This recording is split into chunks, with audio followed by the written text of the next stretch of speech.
Começa agora o episódio de estreia do podcast Público Brasil. Por aqui você fica por dentro de tudo o que acontece de norte a sul do país.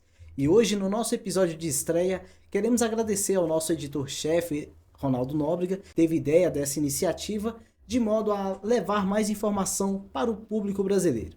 E hoje o tema de estreia é um tema que interessa muito à sociedade: educação cívico-militar. Quem vai falar com a gente sobre esse tema é o Capitão Davi, que é presidente da ABMIL. Capitão Davi, eu vou passar a palavra para o senhor para se apresentar e falar um pouco da sua trajetória antes da gente começar esse nosso bate-papo. Quem é o Capitão Davi? Primeiramente, eu quero agradecer, Mário, esse momento aqui de estar falando de um tema tão relevante na estreia, desse programa aqui do podcast Público Brasil, para que nós possamos falar de um tema que está desde 2017, que é o projeto das escolas cívico-militar, que nós trouxemos para o nosso então deputado federal, Jair Bolsonaro, que foi promessa de campanha dele. Falou se ele fosse eleito a partir do primeiro momento, ou 1º de janeiro de 2019, ele ia fazer um decreto para criar uma subsecretaria para tratar de um tema muito relevante. Isso aí, me conta um pouquinho sobre a sua trajetória, capitão. Como que é o Capitão Davi? Como que é essa relação? Capitão Davi, que pelo capitão a gente sabe que é um militar, né? E essa relação com a educação. Como que surgiu essa conexão entre Capitão Davi e educação cívico-militar? Exatamente. Quando a gente entra nas Forças Armadas, o tema que roda dentro das Forças Armadas é educação. E quando entrei em 2 de fevereiro de 1987, os nossos sargentos, os nossos oficiais já passeiam pela educação. E a partir daí, quando eu vislumbrei o tema de uma escola cívico-militar, para que nós pudéssemos atender os professores, nós sabemos que os professores do nosso Brasil, muitas das vezes, não são valorizados. E a partir daí também nós vimos também que os colégios militares só atendiam, muitas das vezes os militares são transferidos para suas OM, para suas guarnições de residência, e a partir daí nós criamos o projeto das escolas militares, para atender um público de escolas tradicionais, que são escolas públicas, que a partir do dia 2 de janeiro de 2019, nós levamos esse tema a partir do decreto que criou a subsecretaria, para que nós pudéssemos, a partir daí, surgir as escolas cívicos militares. E me diz uma coisa, aí o Capitão Davi entrou em cena, Foi um promotor, promoveu, estimulou essa prática de, vamos dizer assim, o ingresso de militares na educação, ou como é que funciona essa ideia de escola cívico-militar? Exatamente. Quando eu levei o tema e o projeto para o então deputado federal Jair Bolsonaro, nós pensamos nos militares da reserva, porque hoje os nossos colégios militares, eles são preenchidos com militares da reserva e militares da ativa, onde os professores podem dar sua aula, onde os militares com a parte pedagógica podem dar sua aula. E aí, a partir daí, nós pensamos em aproveitar os militares da reserva para que eles pudessem, juntamente com nossos professores, agregar a parte educacional, que nós sabemos, Mário, que hoje, muitas das vezes, os pais e os responsáveis, eles delegam o educar para os nossos professores. E os nossos professores têm que ter o tempo para dar a sua aula. E o projeto, ele é um tripé, onde a parte educacional fica por conta dos militares da reserva, é bom saber disso, e a parte didática pedagógica fica por conta dos nossos professores. Também tem a parte administrativa. E o projeto tem dado muito certo no nosso Brasil, porque nós sabemos que os professores, eles precisam de pessoas para ajudar. E essas pessoas que estão ajudando hoje nesse projeto, que tem quase 6 anos de funcionamento, de instalação no nosso Brasil, e nós sabemos que a Associação Brasileira de Educação Cívico-Militar, ele veio para agregar. Porque no primeiro momento, quando o governo Bolsonaro fez o decreto 9.655, que criou a subsecretaria, no primeiro momento foram atendidos por todo o nosso Brasil 54 escolas. E dessas 54 escolas, apenas 11 escolas municipais foram atendidas no projeto. E apenas, 11 municipais e 43 estaduais. E nós vimos a necessidade das prefeituras, nos procurou para que nós pudéssemos fazer a implantação do projeto cívico-militar. Agora, o senhor falou uma palavra interessante, agregar. A gente vê, obviamente, tem os debates, essas polarizações políticas que a gente vê, principalmente nos últimos 6 anos, de polarização, os militares vão tomar conta, os militares vão interferir na educação das crianças, mas não é nada disso, não é mesmo? De maneira nenhuma. Os militares jamais eles vão substituir os nossos professores. Os militares, como eu falei anteriormente, o projeto é um tripé. A parte educacional fica por conta dos militares da reserva, a parte didática, pedagógica e administrativa fica por conta dos nossos professores. Nós sabemos que os nossos professores são peças fundamentais na educação do nosso Brasil. E jamais o militar vai substituir os nossos professores. Isso são falácias, porque os militares estão lá para agregar, ajudar os nossos professores. Eles preparam o aluno antes de entrar em sala de aula. Todos os militares são exclusivos para o projeto cívico-militar. Eles fazem a recepção dos nossos alunos, levam os nossos alunos para o momento cívico e, a partir daí, se faz o hasteamento do pavilhão nacional e tem a função dos alunos, que já exercem a liderança desde o ensino fundamental 1, que é do 1º ao 5º ano, ensino fundamental 2, do 6º ao 9º ano, e o ensino médio, que é do 1º ao 3º ano. Esses alunos são chamados chefe de turma e subchefe de turma, e a partir daí, após o momento cívico, após o hasteamento do pavilhão nacional, os nossos professores são convidados também para se fazer o hasteamento do pavilhão nacional. Os professores também participam do momento cívico, cantando o hino nacional brasileiro, cantando o hino da independência, o hino do Estado, o hino do município. E daí, então, os nossos alunos conduzem, né, os outros alunos da sua turma para a sala de aula, e naquele momento o aluno aguarda o professor em sala de aula, e quando o professor chega em sala de aula, já está a turma pronta com as faltas retiradas, e o chefe de turma, né, faz a apresentação da turma para os nossos professores. Então, você percebe, Mário, que de maneira nenhuma os militares vão substituir o professor. O militar pode ser doutor em português, mas jamais ele vai substituir os nossos professores, porque os nossos professores são peças fundamentais na educação do nosso Brasil, e eles têm que ser valorizados o tempo todo. Interessante. Interessante que você falou de como é a rotina, de como é o dia a dia, e tem exemplos bem interessantes do projeto, né? Inclusive no Amazonas, se eu não me engano, parece que teve algum destaque aí de como a escola cívico-militar contribuiu para o desenvolvimento educacional lá. Exatamente. Falando de índices, né, nós pegamos alguns índices, por exemplo, redução do bem patrimonial, ou seja, a redução é quase de 80%. Redução física, né, que é as violências físicas, quase 82%. Redução de evasão escolar, quase 78%. E agora exatamente o que você falou, né? No estado do Amazonas, nós assumimos as escolas estaduais através de um chamamento público, né? Porque hoje o estado, né, como nós participamos de um projeto, de um processo de chamamento público, a instituição participou o ano passado, então teve todo um processo para que isso pudesse acontecer no estado do Amazonas. O estado do Amazonas são 6 escolas estaduais que eles eram vinculados ao PECIM, que estava vinculado ao Ministério da Educação, e com esse governo atual foi revogado o decreto 10.004 e ficou em torno de 1 ano e meio parado o projeto no estado do Amazonas.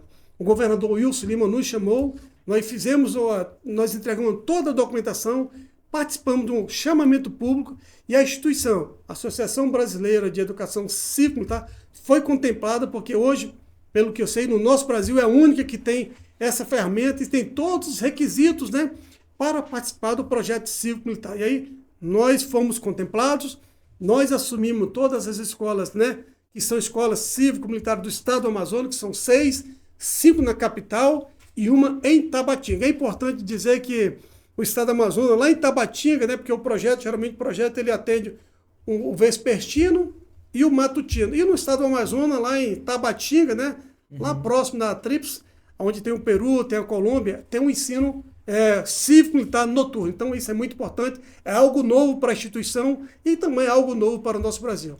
Agora interessante, você falou agora há pouco da associação, né? Como que funciona a atividade dessa associação que imagino que deve ter atuação em todo o Brasil, né? A ABMIL. Exatamente. A ABMIL ela foi criada no dia 7 de julho de 2019, após uma audiência pública, um simpósio que nós realizamos no dia 9 de abril, e também nós vimos a necessidade, como eu falei anteriormente. Por que criamos a instituição? Porque no governo Bolsonaro seriam 216 escolas que seria implantada até o final de 2022. Mas nós vimos também que veio a pandemia na segunda quinzena do mês de março de 2000, ficou um pouco parado o projeto, e por volta ali do mês de setembro de 2022, só foram implantadas 194 escolas. Mas a instituição foi criada para atender as prefeituras, os entes federativos, aqueles que não foram contemplados pelo PECIM, e a instituição tem todo o know-how, né, para fazer a implantação, a implementação e também a manutenção. A manutenção são daquelas escolas que já existiam, no caso do Amazonas, a manutenção é aquela escola lá da cidade de Uberlândia, que já existia também.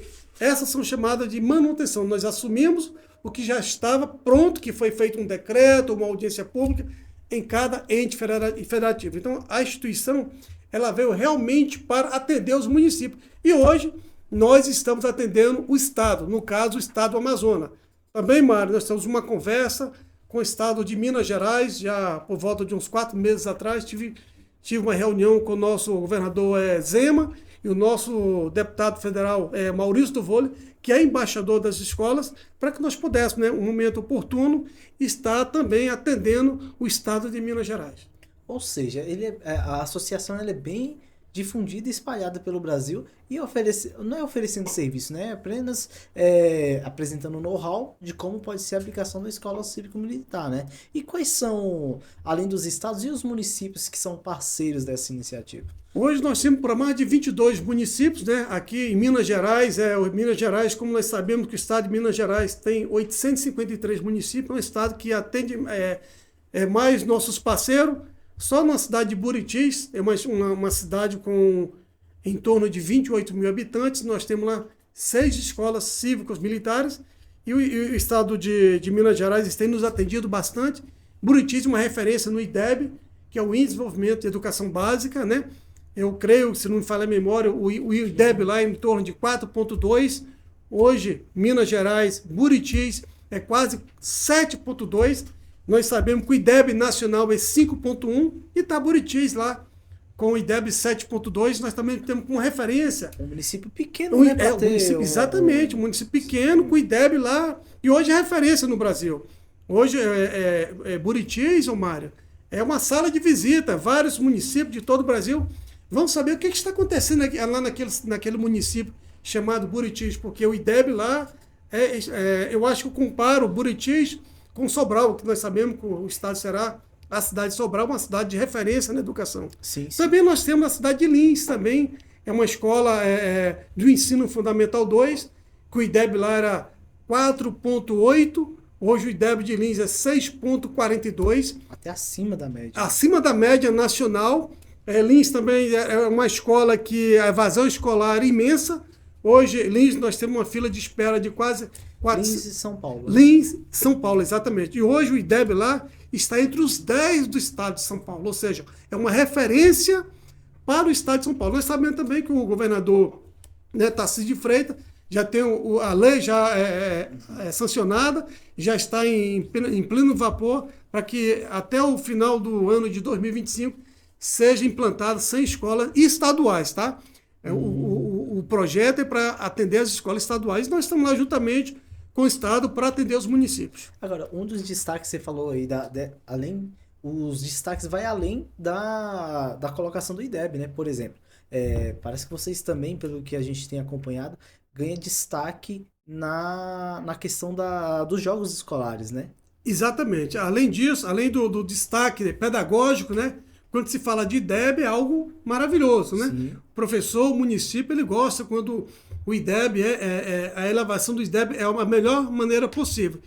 E nós sabemos que os Jogos Cívicos Militares eles foram implantados no ano de 2022 na cidade de Urucuia, né? Urucuia foi o primeiro município do Brasil a ter aula em plena pandemia, né? Nós tivemos uma formatura no mês de dezembro de 2020. E a partir daí, em 2022, nós realizamos o primeiro GECIM, que são Jogos Cívicos Militares. Nesse primeiro momento, vieram para Urucuia vários municípios de todo o Brasil e nós fizemos a segunda edição. A segunda edição dos Jogos aconteceu na cidade de Redenção, no estado do Pará. Redenção hoje tem 2 escolas cívico-militar, atendendo quase 1.500 alunos.